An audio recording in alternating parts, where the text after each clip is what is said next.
안녕하세요. 저는 50대 남자입니다. 현재 저는 식당을 하고 있습니다. 엄청 큰 식당은 아니지만 동네에서는 맛집으로 나름 유명한 집입니다. 점심시간이나 주말에는 웨이팅이 있는 정도죠. 브레이크 타임이나 오픈 전 재료 준비를 하면서 틈틈이 유튜브 사연을 듣곤 한답니다. 정말이지 바람만장한 인생을 겪으신 분들이 많더라고요. 사연 속의 분들 얘기가 제게 위로가 되기도 하지만 일부 사연들은 마치 내가 겪었던 일인 것처럼 가슴이 아파옵니다. 심지어 실제로도 가슴 아팠던 제 과거가 떠오르기도 하네요. 오늘 사연을 적게 된 연유도 제가 겪은 기억을 여러분께 들려드리기 위함입니다. 아직까지도 저와 아내에게 아프게 남아있는 기억이지만 여러분들하고 마음을 나누다 보면 괜찮아지겠죠? 그래서 부끄럽지만 제 이야기를 해볼까 합니다. 제 이야기가 어떻게 들릴지 모르겠지만 재미있게 들어주세요. 그럼 지금부터 제 이야기를 시작하겠습니다. 우와, 성환이 오늘도 잤다고 왔나봐. 얘들아, 이리 와봐. 성환이 도시락에 소시지 엄청 많아. 어린 시절 저는 친구들의 부러움을 한몸에 받는 아이였어요. 제가 어려서부터 남다른 집에서 컸기 때문이죠. 왜냐고요? 꽤 유명한 중견기업 회장이 저희 아버지셨으니까요. 성환이 오늘 학교에서 배운 거 정리해서 얘기해봐라. 네? 그게... 오늘은요, 학교에서 축구도 하고요. 아버지가 그런 거 궁금해서 물어본 거야? 어떤 과목에서 뭘 배웠는지 그걸 얘기해야지. 그래야 그 학교 선생들 수준은 알고 다니냐? 네. 제 아버지는 엄격하고 자기 기준이 굉장히 정확하신 분이었습니다. 아버지는 제가 초등학교에 들어가기 전부터 기본 예절, 한자, 영어, 사회, 경제 등 제가 흑연인이 되길 바라시면서 공부를 가르쳤어요. 공부하고 예의를 배우고 어떻게 하면 자기 의견을 사람들에게 영향력 있게 펼칠 수 있는지 배우는 이유. 단 한 가지였죠. 성환이 너는 우리 집 유일한 핏줄이야. 그런 만큼 너는 무조건 이 아비티를 이어야 한다. 저는 아버지를 뒤따라 가업을 운영해야 한다는 중압감이 있었습니다. 지금 생각해보면 그땐 아무것도 몰랐던 것 같군요. 지금이라면 절대 그렇게 살지 않았을 텐데 말이죠. 그래도 제 생활면으로는 다른 친구들에 비해 넉넉하게 키워주신 건 감사의 따름이었습니다. 그래서인지 제가 어떻게 처신해야 되는지 알겠더군요. 어려서 눈치도 빨랐고 아버지의 기대에 부응해야겠다는 생각으로 청춘을 바쳤으니까요. 대학도 아버지의 결정으로 경영학을 전공했습니다. 엄마, 나 전공만이라도 내가 원하는 거 하면 안 돼? 그 기대에 맞춰 살다 보니 기계처럼 살아가는 건 아닌가 하며 비틀어질 때도 있었습니다. 상환아, 어려운 거 알잖아. 대학까지만 아버지가 원하는 대로 하자. 그 후에는 엄마가 어떻게든 상환이 너 하고 싶은 미술 할 수 있게 해줄게. 그럴 때마다 어머니는 저를 사랑으로 대해주셨던 분이셨고요. 대학을 졸업하고 세상에 대해 경험도 하고 싶고 연애도 하고 싶고 친구들하고 놀러가기도 하고 싶었지만 꿈은 무너졌죠. 미술은 무슨... 내가 항상 얘기했을 텐데 만원 너 지금까지 이렇게 잘 살아온 게 누구 덕인데 네가 뭐 때문에 이렇게 남부럽지 않게 살았는데 잠만 말고 회사로 들어와. 하지만 대학 졸업 후 저는 아버지의 결정대로 움직여야 했죠. 결국 저는 하고 싶어하던 미술을 뒤로 한 채 아버지 회사로 들어가게 됐습니다. 그래도 이왕하는 거 잘해보기로 결심했어요. 어쩌면 이 분야에서 내가 하고 싶었던 미술을 접목시킬 수 있을지 모른다는 생각이 들었죠. 저희 아버지 회사는 의류회사였기 때문입니다. 그림 그리는 일도 아니고 회사 일은 제가 그렇게 소질이 있는 것 같지는 않았습니다. 하지만 배워보기로 한 거죠. 성원 씨, 여기 이 부분이 잘 안 맞는 것 같은데? 아버지 회사 의류 공장에서부터 일을 배워나가기 시작했습니다. 아주 말단부터 시작했어요. 재단은 어떻게 하는지, 디자이너가 해온 디자인을 실제로 공장에서 어떻게 만들어내는지, 색을 어떤 식으로 입히는지 등등 배워야 할 게 산더미 같았습니다. 하지만 의욕만큼 결과는 나오지 않더라고요. 제가 하고 싶어서 하는 일은 아니어서 그랬는지 능률이 좋은 편은 아니었고 일은 그대고 머리는 아팠습니다. 같이 일하시는 분들은 일은 힘들지만 머릿속은 복잡하지 않은 것 같았는데 저는 머리, 몸, 마음까지 전부 복잡하고 힘들었습니다. 제 공장 생활에서 유일한 낙은 밖에 나와 마스크를 벗고 상쾌한 공기를 마시며 담배를 피우는 그 순간이었습니다. 아내와 처음 만나던 그날도 저는 온갖 기력이 빨리고 풀죽은 모습으로 공장 밖에 앉아 있었습니다. 밖에서 담배 하나 피우고 있는데 경리분이 와서 말을 걸었죠. 몇 살이에요? 복숭아 향이 나던 그 여자는 제게 아이스 커피를 주었습니다. 그 다음날, 또 그 다음날, 제가 밖에서 담배를 피우고 있으면 어떻게 알았는지 커피를 타줬습니다. 그렇게 저희는 쉬는 시간을 통해 서로 가까워졌고, 상냥하고 다정하던 그 여자는 제가 회사에 적응하고 자리를 잡게 도와줬습니다. 그렇게 지내며 저와 그 사람은 미래를 약속하는 사이가 되었죠. 나우 어때? 나름 촬영인다고 했는데 잘 모르겠어. 그리고 이거 흠삼 좋아하실까? 내가 준비하긴 했는데. 그럼 좋아하시겠지. 우도 단조하니 좋아. 어르신들이 딱 좋아하는 스타일이야. 센스 굿. 대망이 그날, 저희는 본격적으로 결혼을 준비하기 시작했어요. 그 첫 번째 스텝으로 아내와 저는 저희 집으로 인사를 갔습니다. 아내에게는 저희 집에 대해서 많은 걸 알리지 않았어요. 어떻게 말을 꺼내야 할까 걱정도 됐고 아내가 놀라지 않을까 걱정했기 때문이었죠. 부모님 없이 크면서 힘들게 살아온 아내이기에 상처를 주고 싶은 생각은 없었습니다. 지금 생각해보면 이런 무자란 제 생각 때문에 아내는 더욱더 상처를 받았던 것 같았죠. 너 너무 떨린다. 자기 척하는 건데 왜 상환 씨가 더 떨려 해? 몰라. 괜히 떨리네. 저희 집으로 가는 게 저와 아내는 희망에 부풀었습니다. 그럴 때 있잖아요. 왠지 모든 게 잘 될 것 같은 느낌? 하지만 저희 동네에 도착하고 저희 집을 향해 걸음을 뗄 때마다 아내는 많이 놀란 눈치였습니다. 제 가정사가 힘들어 공장에 일하다 운이 좋아서 분사로 발령받은 줄 알고 있었기 때문이었죠. 지금 생각해보면 큰 주택으로 들어가니 놀랄 수밖에 없다고 생각이 드네요. 사원 씨, 여기가 자기네 집이라고? 왜 얘기하지 않았어? 미안해. 어떤 식으로 말을 해야 될지 몰랐어. 말을 해줬어야지. 나 지금 바보 된 기분인 거 알아? 일단 왔으니까 인사는 제대로 드리자. 알았지? 미안해 정말. 어떡해? 내가 너무 별 볼 일 없다. 왜 그렇게 생각해? 내가 당신 아니었으면 그 회사에서 버틸 수나 있었겠어? 당신은 나를 이끌어준 대단한 사람이야. 그러니까 이상한 생각하지 마. 저희는 그렇게 약간은 무거운 분위기 속에서 집으로 들어갔습니다. 집에 들어서니 어머니가 저희를 맞이해 주셨죠.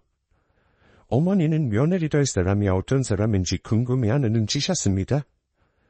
아버지는 걱정 어린 눈빛으로 바라보며 집마당 멀리서 담배를 태우면서 서 계셨습니다. 그리고 제가 데려온 제 여자이기에 두 분 다 노력하시려고 하셨던 것 같아요. 하지만 분위기는 차가워지기 시작했습니다. 그래요? 회사에 다닌다고 했나요? 아, 네. 상환기업에 다니고 있습니다. 상환기업? 거기서 뭘 하는데? 순간 아버지 태도가 심상치 않았죠. 상황기업 소속 사무공장에서 경리를 맡고 있습니다. 순간 아버지와 어머니는 많이 놀라신 듯 저를 쳐다봤습니다. 아버지의 표정은 당연히 서늘했어요. 하지만 제가 가장 놀랐던 건 저희 어머니의 표정이었습니다.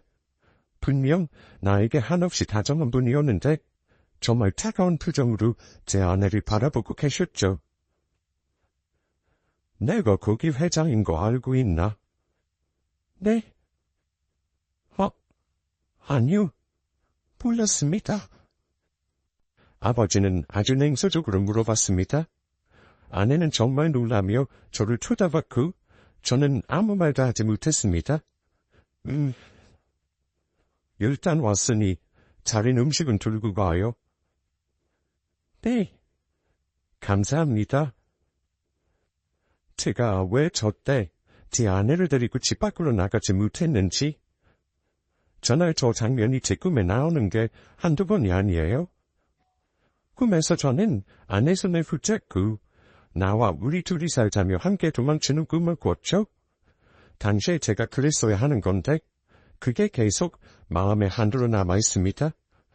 저 당시에는 식사를 하면서도 먹는 둥 마는 둥 거의 아무 말 없이 식사를 했습니다. 정말 많이 감도는 식사 자리였어요. 음식에 어디로 들어가는지 내가 뭘 먹고 있는 건지 물을 만큼 참 불편한 자리였습니다. 이게 지금 뭐 하는 거야? 사와씨, 지금 나 데리고 장난쳐? 내가 얼마나 피tem했는 줄 알아?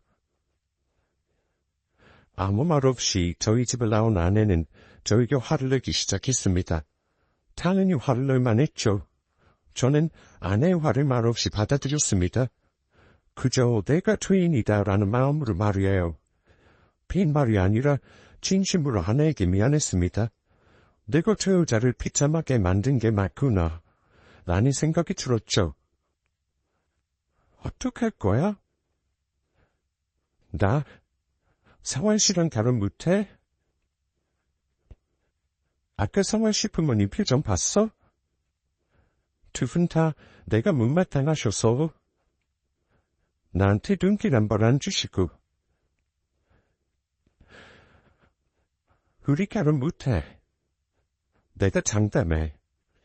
아니요. 무슨 그런 소리를 해? 내가 너랑 왜 헤어져? 그런 말 하지 마. 만약에 반대해도 나는 너랑 살 거야. 그러니까 헤어진다고 전날 그런 말 하지 마. 알았어? 아내에게 큰소리 치긴 했지만 저도 막막했어요. 사실 아버지와 어머니는 다른 옆 자녀들과 손을 봐서 결혼하기를 바라셨습니다. 사업에도 도움 되기도 하고 아버지와 어머니가 그린 그림에 걸맞기도 했으니까요. 하지만 저는 제가 사랑하는 사람과 결혼을 하고 싶었습니다. 그리고 저희 아내가 없었다면 전 그 회사를 포기했을 수도 있었죠. 아내는 저에게 은인이었습니다. 엄마, 제발 나 좀 도와줘요. 저 그 사람 없으면 못 살아요. 성환이 너 진짜 엄마 알아놓는 거 보고 싶어서 그러는 거야? 대체 너 왜 이렇게 됐어? 내가 무슨 죄 짓는 것도 아니고 아버지랑 못 말할 말로 왜 그러는 건데? 평생 아버지랑 엄마 뜻대로 움직여줬으면 된 거 아니야? 결혼 하나도 내 맘대로 못하냐고. 엄마 말이자면 그렇게 잘 됐던 애가 여자 하나 때문에 왜 이러냐고. 너 아버지 쓰러지시는 거 볼 거야? 어머니 아버지를 붙잡고 울며 불며 난리를 쳐보기도 했고 일주일 넘게 굶어가며 단식 투정을 했건만 저희 부모님 역시 좀처럼 뜻을 굽히지 않으셨죠. 저와 아내 둘이 다 기억 없는 소식에 점점 지쳐가고 있었습니다. 어떡하지? 나 너무 당황스러워. 걱정하지 마. 내가 어떻게든 책임질게. 그때 저희에게 소중한 생명이 찾아왔어요. 지금 생각해봐도 저희 부부를 끈끈하게 이어준 아주 소중한 존재였죠. 이 사람 뱃속에 제 아이까지 있어요. 저희 절대 못 헤어집니다. 뭐야? 아이고 여보, 저 자식 저거 지금 뭐라고 하는 거야? 어? 어머니 아버지가 반대하셔도 어쩔 수 없어요. 저 아진이랑 결혼할 겁니다. 어머, 여보. 저희의 갑작스런 임신 소식에 부모님은 몇 날 며칠을 알아놓으셨어요. 하지만 그것도 잠시 자식이기는 부모 없다고 결국 저희 부모님은 저희 부부의 결혼을 허락하셨습니다. 큰 산을 넘은 만큼 더 이상의 고비는 없을 거라고 생각했어요. 하지만 그건 저 혼자만의 착각이었죠. 아진아, 당신 얼굴이 왜 이렇게 안 좋아? 가면 갈수록 더 야위인 것 같은데? 아니야, 입덧 때문에 그래. 오늘도 퇴근 늦게 하지. 결혼 후 얼마 지나지 않아 아내는 가면 갈수록 더 야위어지기 시작했어요. 입덧 때문이라고 하였지만 걱정이 될 만큼 야위어갔죠. 이거 너희 한 사람 챙겨줘라. 산모한테 좋다네. 그래요? 이게 뭔데요? 뭐긴, 산모 몸에 좋은 거 이것저것 약재 넣어서 다른 거야? 왜? 엄마가 네 식구한테 못 먹을 거 줬을까봐 그러는 거야? 에이, 엄마도 무슨 말을 그렇게 해요. 아니야, 그렇게 생각한 적 없어. 감사해요. 이렇게 챙겨주시고. 됐어. 애 낳고 한 사람 몸 풀리면 너희끼리 나가서 분가해서 살든 알아서 해라. 그런 아내의 모습이 내심 신경이 쓰이셨는지 저희 어머니 혹시 산모에게 좋은 보약이라며 약까지 다루다 주셨어요. 저희 부부는 아이를 낳고 아내가 산후조리하는 기간까지만 부모님 댁에서 함께 지내기로 했었죠. 말이 한 집이지 RH 나뉘어져 있는 상황이라 크게 부딪히거나 하는 일은 없었습니다. 아니, 없는 줄 알았어요. 그날은 제가 야근을 마치고 늦게 집에 들어온 날이었습니다. 당시에 핸드폰도 없던 터라 퇴근을 하고 집에 들어와서야 아내와 대화를 할 수 있었죠. 출근하는 제게 딸기가 먹고 싶다고 했던 아내가 생각나 한 손에는 딸기 한 봉지를 들고 살금살금 방으로 올라갔어요. 딸기를 보고 환하게 웃어 보일 아내 얼굴을 생각하면서 말입니다. 여보 나왔어. 당신 차? 혹시나 1층에 들릴까 소금거리며 누워있는 아내를 깨웠는데 아내는 미움도 없었어요. 여보, 당신 자는 거야? 딸기 사왔는데 딸기 좀 먹어봐. 여보, 나 배가 너무 아파. 살며시 들춘 이불 안에는 식은땀을 뻘뻘 흘리는 아내가 누워있었습니다. 잔뜩 웅크린 채 말이에요. 여보, 당신 괜찮아? 당장 병원 가자. 지체할 필요도 없었죠. 저는 아내를 들쳐업고 당장 경호를 향했습니다. 아내와 뱃속의 아이가 너무 걱정되었던 저는 병원으로 어떻게 운전을 해서 가는지 기억이 나지 않았죠. 다행히 뱃속의 아이와 제 아내는 무사했습니다. 당시에 병원에 있는 친구 녀석은 잠들어 있는 아내를 바라보다 제게 슬며시 이야기를 꺼냈어요. 혹시 말이야, 재수 씨 약 같은 거 드신 거 아니야? 뭐 임마, 그게 무슨 소리야 대체? 친구 녀석은 제게 생뚱맞은 이야기를 했죠. 아무리 봐도 혈액검사상 억지로 먹지 않은 이상 검출될 수 없다는 선물이 나왔다는 것이었습니다.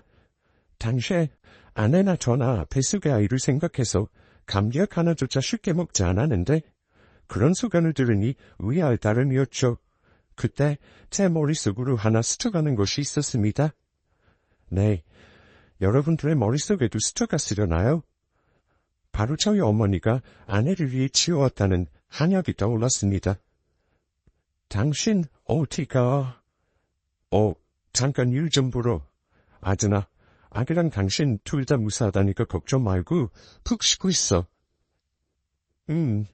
나도 같이 가면 안 돼? 그 몸으로 어딜 나가.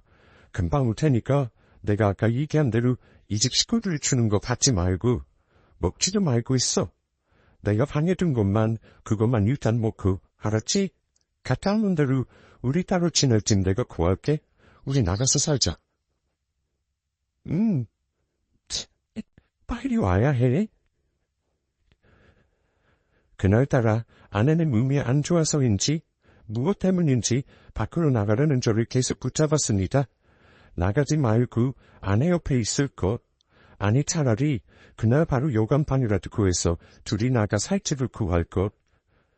저 날이 제 인생에서 가장 후회되는 날이 되리라고는 상상도 하지 못했습니다. 어떤 일이 벌어질지 아무것도 모른 채 저는 집을 나섰어요. 다른 식구들 모르게 어머니가 아내를 위해 약을 치어온 그 한의원을 찾아갔습니다. 아이고, 성환이 아니야. 웬일이야, 연락도 없이. 그곳은 저희 가족 모두가 다니는 한의원이었죠. 꼬마 시절부터 봐왔던 의사 선생님은 제게 큰아빠나 다름없었습니다. 그곳에 들어서는 순간까지도 제발 설마 아니겠지 라는 마음이 간절했죠. 저는 두말하지 않고 어머니가 아내에게 먹였던 그 한약을 들이밀며 어머니가 아내에게 먹인 게 그게 대체 무엇이냐고 물어봤습니다. 하하, 무슨 약이긴. 당연히 삼보랑 뱃속의 아이한테 좋은 약이지. 아이고, 내가 더 얘기를 나누고 싶은데 대기 환자가 많아서 말이야. 제가 알던 그분이 아닌 것 같다는 느낌이었어요. 이질감이 들었다고 해야 할까요? 저를 자꾸 피하는 느낌이 들었죠. 오늘 새벽에 저희 아내가 아파서 병원에 갔었어요. 다행히 아내랑 아이는 무사한데 병원 의사 말로는 아내가 뭘 잘못 먹은 것 같다던데 아무리 생각해도 아내가 알고서 그런 걸 먹을 리는 없잖아요.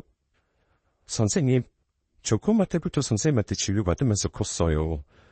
제가 가족처럼 생각하는 거 아시죠? 그러니까 제발 솔직히 말씀해 주세요.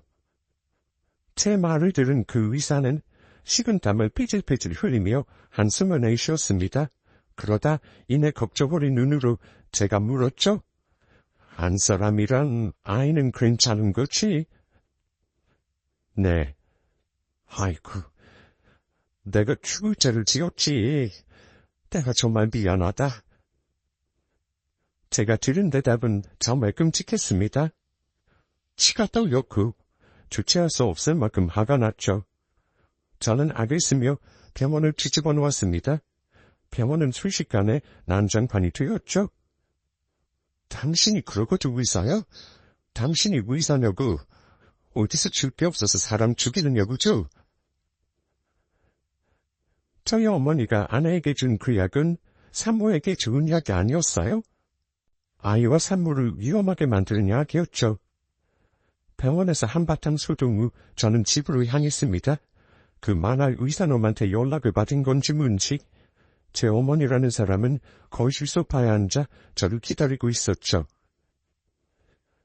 예, 성환아. 네가 무슨 말을 듣고 왔는지 모르겠는데 일단 앉아서 엄마랑 얘기 좀 하자. 저희 오늘부로 나가서 지낼게요. 그리고 앞으로 별일 없을 겁니다. 예, 성환아. 아들.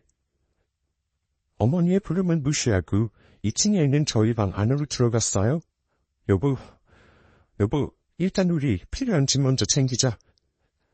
병서라면 제가 찾기도 전에 당문 앞에서 저를 기다렸을 아내인데 단 안에도 2층 어디에도 1층에도 마당에도 집안 어디에도 아내의 모습을 볼 수 없었어요. 저는 미친 사람처럼 온 집안을 다 헤집어대기 시작했습니다. 얘가 정말 왜 이래?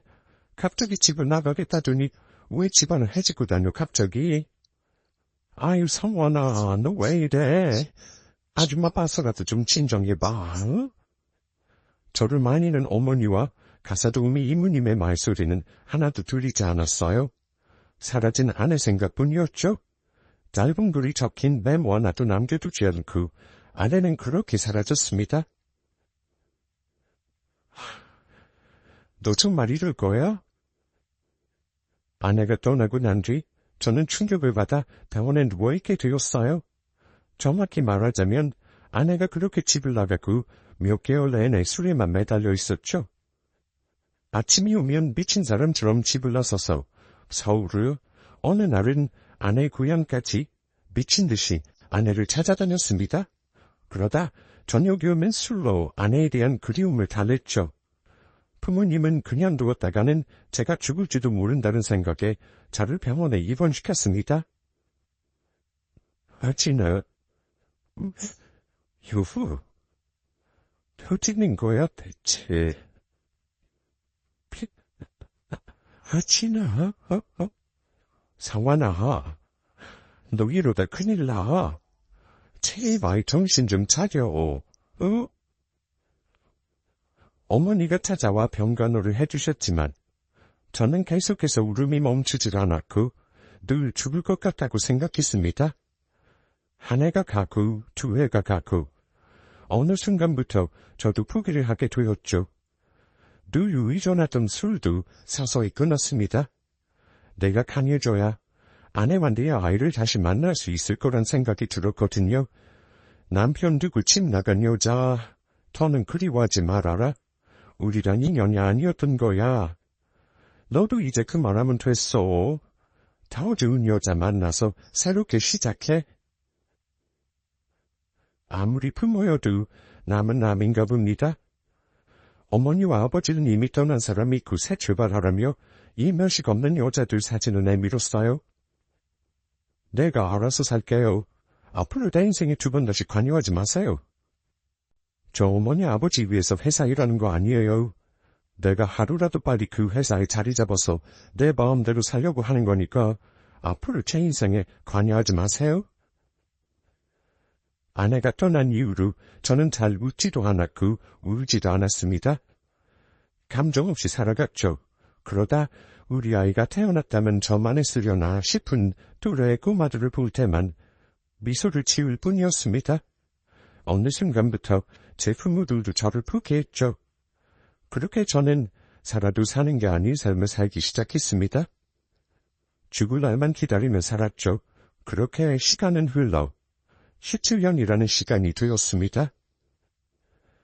몇 분이서 오셨어요? 예, 혼자입니다. 돼지국밥 한 그릇만 주세요. 재작년 3월 저는 부산에 내려가게 되었어요. 새로 지는 공장 때문이었죠. 서울을 벗어나니 조금은 살 것 같더군요. 진작 서울을 벗어날 걸 왜 그리 고통스러워하며 살았는지 참 멍청하다는 생각이 들었습니다. 특히나 부산은 아내 고향이기도 해서 저한테는 더욱 특별한 곳이었죠. 상환씨, 우리 아기 태어나면 꼭 부산 내려가서 살자. 그래 그러자. 우리 아기한테 바다도 실컷 보여주고. 아기가 태어나면 꼭 자기 고향으로 내려가 살자던 아내였는데 17년이 지난 제 옆엔 아무도 없었죠. 실제로도 아무도 없었습니다. 혼자 지내다 보니 밥은 늘 사먹는 편이었어요. 그날도 어김없이 끼니를 해결하러 눈에 보이는 곳 아무 곳이나 들어갔죠. 영업하시나요? 꽤 늦은 시간에 들어간 식당이라 영업을 하는지를 먼저 물어봤어요. 식당 주인은 부엌안에서 정신이 없는 듯 했죠. 네, 편하신 자리에 앉으세요. 자리에 앉아 어김없이 국밥을 먹었습니다. 참 맛있는 국밥이었어요. 다른 손님들은 슬슬 자리에서 일어나 식당을 빠져나가고 있었죠. 사장님, 얼른 들어가세요. 오늘 너무 무리하셨어. 가게 주모분들도 슬슬 마감을 준비하는 눈치였죠. 하하, 그럴까요? 미안해요. 그럼 나 먼저 들어가요. 익숙한 목소리였어요. 고개를 들어 소리나는 쪽을 본 저는 그대로 다시 고개를 푹 숙였습니다. 심장이 미친 듯이 두렵고 어쩔 바를 몰랐어요. 제가 본 그 여자는 17년 전 저를 떠난 제 아내와 너무 닮아 있었기 때문입니다. 다 먹지도 못한 채 허겁지겁 그 여자의 뒤를 따라났었어요. 무슨 정신이었는지도 모르게 그냥 그 여자를 놓치면 안 된다라는 생각이 들었죠. 하진아, 여보, 하진아. 입 밖으로 나오지 못하는 소리는 제 목 언저리에서 계속 맴돌 뿐이었습니다. 얼마나 따라갔을까요? 그 여자에게 말을 붙이려는 그 순간 누군가 제 목덜미를 휙 낚아챘습니다. 아저씨 뭐예요? 문 대잡고 사람들을 밟아요. 에? 고등학생 등 돼 보이는 남학생이었어요. 담화한 것도 잠시 마치 슬로우 모션처럼 그 학생의 모습이 하나하나 제 눈에 들어오기 시작했습니다. 최우진이라는 명찰을 단 학생이었죠. 피는 물보다 진하다고 바로 알 수 있었어요. 이 아이, 내 아들이다 라고 말입니다. 덜덜 떨리는 목소리는 눈치 없이 새어나왔습니다. 학생, 어머니 성함이 김아진, 맞아? 제 말을 들은 그 학생은 당황한 눈치였죠. 아저씨가 우리 엄마 이름을 어떻게 알아요? 김아진, 54살 맞지? 아니, 아저씨가 그걸 어떻게 아냐고요? 우리 엄마 뒤는 왜 따라간 건데요? 네? 그 학생, 아니 아들아이는 흥분을 가라앉히지 못하고 소리를 질렀어요. 엄마에 대한 보호 본능이 강한 것 같았죠. 소란스러운 소리에 사람들은 저희 두 사람 주위로 몰려들기 시작했습니다. 그 자리엔 그 여자도 있었죠? 제 아내 말입니다. 성원 씨, 17년 만에 들어도 한 번에 알 수 있었어요. 내 아내의 목소리라는 걸 말입니다. 뭐, 여도씨 알아? 아니, 여도씨가 자꾸 엄마들을 따라가는 거예요. 아들 녀석은 아내가 운영하던 가게 마감 시간에 맞춰 항상 그 뒤로 하교를 한 모양이었습니다. 그날도 평소처럼 엄마를 데리러 가는데 웬 모르는 남자가 자기 엄마 뒤를 밟으니 이상하다는 생각이 들어 제 멱살을 잡은 것이었죠. 아진아, 여보, 당신 왜 여기 있어? 내가 얼마나 찾아다니는 줄 알아? 아내를 발견한 저는 다리에 힘이 풀려 그대로 주저앉고 말았어요. 인근 가게들도 문을 닫은 터라 아내와 아들아이의 부축을 받아 아내의 집으로 향했죠. 현관을 들어서자마자 아내가 주는 특유의 푸근함이 집안 가득 새어나왔어요. 그간의 긴장감이 사르르 녹는 느낌이었습니다. 아들아이는 방에 들어가 있고 저와 아내 두 사람은 식탁에 마주 앉아 한참 동안 서로를 바라보았어요. 아무 말 없이 말입니다. 당신은 그대로네. 여전히 멋있다. 한참의 침묵을 먼저 깬 건 아내였어요. 아내는 예전과 같은 푸근한 미소를 지어 보이며 제게 말을 건넸죠. 아내의 그 음성에 어린아이처럼 눈물이 쏟아져 나왔습니다. 왜 당신 혼자 그렇게 갔어? 혼자서 애를 어떻게 키웠어? 당신 혼자. 미안해. 어쩔 수가 없었어. 나랑 같이 갔어야지. 내가 당신 얼마나 보고 싶었는 줄 알아? 아니면 잘 지낸다는 연락이라도 해주지. 나는 당신이 어떻게 된 줄 알고 내가 얼마나 무서웠는데. 나도 당신 정말 많이 보고 싶었어요, 여보. 아내와 저는 한참 동안 서로의 손을 꼭 마주 잡은 채 눈물만 흘렸습니다. 시간이 얼마나 지났을까요? 아내는 힘겹게 집을 떠나던 그날의 이야기를 해주었습니다. 나한테 선택하라고 하셨었어. 당신이랑 아이 둘 중에 한 명만 선택하라고. 그렇지 않으면 쥐두새도 모르게 납치를 해서라도 뱃속에 하게 없애고 당신이랑 헤어지게 만들 거라고. 아내에게서 듣게 된 그 이야기는 정말 충격적이었어요. 아내는 저의 어머니의 압박에 못 이겨 집을 나간 것이었습니다. 참, 어떻게? 당신도 자식이 있고 남편도 있으신 분이 어떻게 그렇게 무섭고 무진 말을 내뱉을 수 있으셨던 건지 정말 숨이 막힐 정도였습니다. 당신이 회사 출근하고 집에 오기 전까지 나는 그 집에 있는 게 정말 괴로웠어. 불편해서 밖에 나가서 친구들이라도 만나고 오고 싶어도 애 가진 여자가 천박하게 어디 밖을 싸돌아다니냐고. 어머니는 욕 좀만 내시고 이 떡 때문에 식단중에 헛구역질이라도 하면 유세 부린다느니 더럽다느니. 그런 말 듣는 게 내 일상이었다. 당신 몰랐지? 왜? 왜 나한테 얘기 안 했어? 그걸 왜 당신 혼자 다 견뎠어? 내가 얘기하면 당신이 아버님한테 어떻게 인정받았는지 내가 뻔히 아는데? 당신 그렇게 하고 싶었던 미술도 포기하고 이 악물고 버텨온 거였잖아? 그런데 내가 그걸 어떻게 무너뜨려? 나는 지금도 마찬가지지만 그때도 당신이 힘든 거 보고 싶지 않았어. 자, 미련한 여자. 아내는 연애 때도 그랬어요. 항상 자기보다 남을 더 생각하는 사람이었죠. 뭘 먹으러 가도 제가 좋아하는 것, 제가 하고 싶어하는 것을 먼저 얘기했던 사람이었습니다. 그래요. 제가 못난 놈이죠. 아무렇지 않게 웃어 보여도 한 번이라도 더 아내에게 정말 괜찮은 거 맞냐고 물어봤어야 했는데 제가 아내를 지키지 못했습니다. 위의 내용 외에도 아내는 저희 어머니한테 많은 괴롭힘을 당했었어요. 집에 가정부가 있는데도 아내를 시켜 이불 빨래를 하게 했고 집안 품이 떨어진다며 편한 옷을 입고 쉬게도 못하게 했대요. 아내는 자기가 조금만 더 참으면 나아지겠지. 아이가 태어나면 좀 더 예뻐해 주시겠지 했답니다. 장사 그만하고 나랑 같이 서울에 가자. 그게 싫으면 여기에 같이 있자. 당신 그동안 하고 싶었던 거 실컷 하면서 편하게 지내. 응? 됐어. 나 장사하는 거 좋아.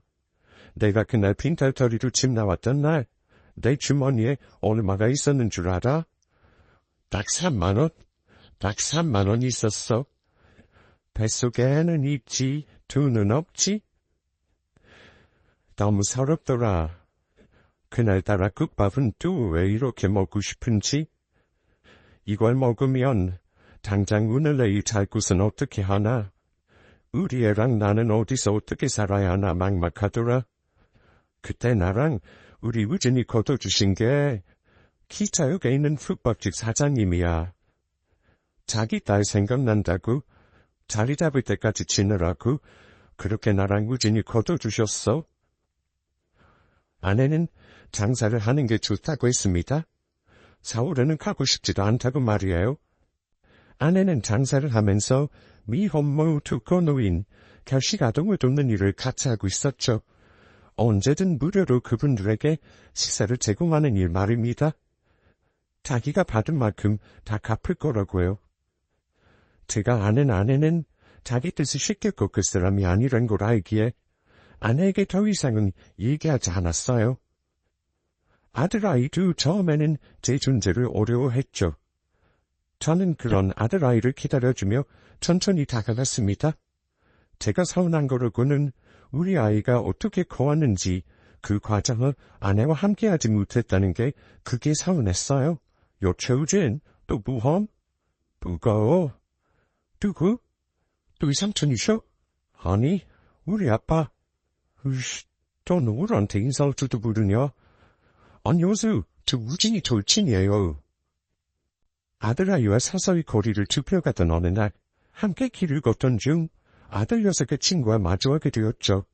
아유, 친구 녀석이 저를 가리키며 누구냐고 묻는데 얼마나 긴장이 되던지요. 아들아이는 저를 잠깐 바라보다 자기 아빠라고 소개해줬습니다. 그날 얼마나 기뻤는지 집에 돌아와서 내내 아내에게 자랑했어요. 아들에게 인정받은 기분이란 아마 아이가 태어난 그날 처음 아이 얼굴을 본 아버지들이 느끼는 감정과 같을 거라고 생각해요. 정말 감동적이었고 새롭게 태어난 기분이었죠. 아들 녀석 그리고 사랑하는 아내가 옆에 있는 하루하루가 정말 행복했습니다. 하지만 제겐 해결해야 할 문제가 남아있었죠. 아니, 사과를 받아야 할 문제라고 해야 맞겠네요. 저 아진이 만났어요. 어머니 아버지 손자 우진이도요. 저는 서울에 있는 부모님에게 전화를 걸어 모든 상황을 알렸습니다. 그리고 어머니가 제 아내에게 한 행동을 들은 것도 말이에요. 말씀 좀 해보세요. 왜 그랬어요? 제 말을 듣던 어머니는 한참 동안 아무 말이 없었죠. 수화기에서 들려오는 거라곤 깊은 숨소리뿐이었습니다. 하진이 좀 바꿔줄래? 한참의 침묵 끝에 제 어머니가 하신 말씀은 제 아내를 바꿔달라는 말이었습니다. 직접 사과를 하고 싶다고 말이에요. 왜요? 이번엔 또 무슨 말을 하시게요? 또 우진이 가지고 그 사람 협박하시려고요? 안 돼요. 제가 살아있는 한 절대 못 그러실 거예요. 죽을 때까지 아진이랑 제 아들 건드리지 말라고 연락드린 거예요. 어미가 미안하다. 내가 그때는 너무 못났었어.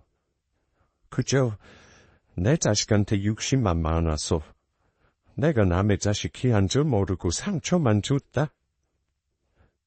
내가 정말 미안하다. 사완아, 네 한 사람한테도 내가 정말 미안해. 어미가 죽을 죄를 지었다.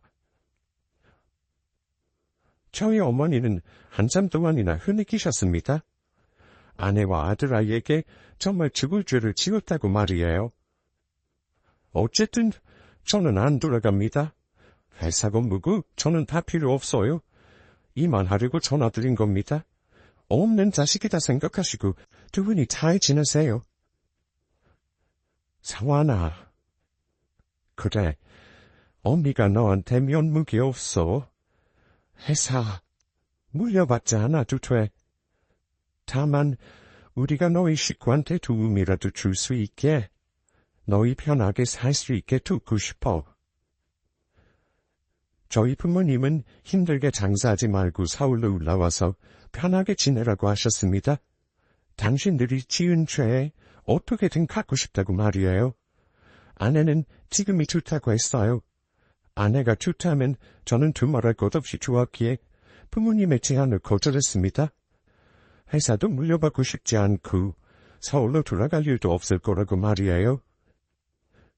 그래, 우리가 너희한테 무슨 면목이 있겠냐. 정말 미안하구나. 그때 제 아내가 댁에서 전화를 빼앗아 들었습니다. 올 것이 왔구나 싶었죠? 저예요. 소화기 너머로 무슨 말을 듣는 건지 들을 수 없었지만 아내의 표정으로 알 수 있었죠? 어머니가 계속해서 사과를 하고 있다는 걸 말입니다. 아무 대답 없이 듣기만 했던 아내는 울먹이는 소리로 말을 이어나갔어요. 저 그때만 생각하면 아직도 손이 덜덜 떨려요. 그런데 제가 우리 우진이 낳아보니까 그때 어머니 아버님이 상화 씨를 얼마나 사랑했는지 조금은 이해가 되더라고요. 물론 저라면 우리 우진이가 좋아하는 사람한테 그렇게 안 했겠지만요. 당장엔 뵙고 싶진 않아요. 그래도 내년에는 저희 가게에 국밥 드시러 오세요. 이만 끊을게 해요. 통화를 마친 아내는 그대로 주저앉아 펑펑 울었습니다. 이제야 마음의 운머리가 풀어졌다고 말이에요. 진짜 사과를 받았다면서 말입니다. 당장은 어렵겠지만 나중에 마음의 여유가 생기면 그때는 밥 한 끼라도 같이 먹을 수 있을 것 같다고 말이죠. 그렇게 저희 세 가족은 17년이라는 세월이 지나고 나서야 함께하게 되었습니다. 지금 저희 가족은 국밥집을 계속 운영하고 있어요. 달라진 점이 있다면 아내의 국밥집이 꽤 커졌다는 것과 아내의 이름으로 미혼모를 지원하는 자그마한 부부소가 지어졌다는 거죠. 어떻게든 죗값을 치르고 싶다던 저희 부모님이 한사코 지어주셨어요. 물론 모든 명의의 대표자는 다 아내 이름으로 말입니다. 참, 제 자리를 찾는 데까지 이렇게 오랜 시간이 걸릴 줄이야. 너무 긴 시간이 걸렸네요. 그렇지만 저는 지금 주어진 제 삶이 진짜 제 삶이라는 생각이 듭니다. 정말 행복하고 모든 게 감사할 따름이에요. 어렵게 찾은 이 행복, 건강하고 항상 사랑만 가득할 수 있도록 늘 노력하겠습니다. 지금까지 제 이야기를 들어주셔서 감사해요. 모두들 좋은 하루 되시고 소중한 이들과 항상 행복하세요.